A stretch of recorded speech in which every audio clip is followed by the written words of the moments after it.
জুলাই গণঅভ্যুত্থানে ঢাকার রামপুরায় কার্নিশে ঝুলে থাকা যুবককে গুলি ও 2 হত্যা মামলায় ডিএমপির সাবেক কমিশনার হাবিবুর রহমান সহ 3 জনকে মৃত্যুদণ্ড দিয়েছেন আন্তর্জাতিক অপরাধ ট্রাইব্যুনাল। একই সঙ্গে রামপুরা পুলিশ ফাঁড়ির তৎকালীন এএসআই চঞ্চল চন্দ্র সরকারকে 20 বছরের কারাদণ্ড দেওয়া হয়েছে। পাশাপাশি এসআই তরিকুলকে যাবজ্জীবন কারাদণ্ড দেওয়া হয়েছে। রবিবার সকালে আন্তর্জাতিক অপরাধ ট্রাইব্যুনাল 1-এর চেয়ারম্যান বিচারপতি মোহাম্মদ গোলাম মর্তুজা মজুমদারের নেতৃত্বাধীন 3 সদস্যের বিচারিক প্যানেল রবিবার দুপুরে এই রায় ঘোষণা করেন।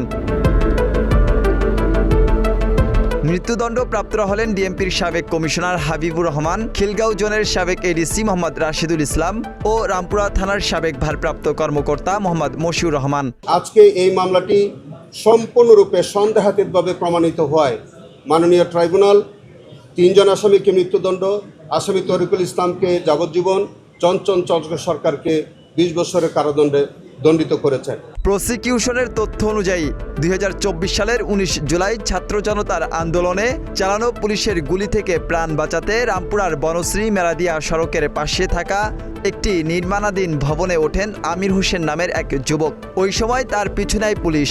এক পর্যায়ে ছাদের কার্নিশে রড ধরে ঝুলে থাকলেও তার উপর 6 রাউন্ড গুলি ছোড়েন এক পুলিশ সদস্য।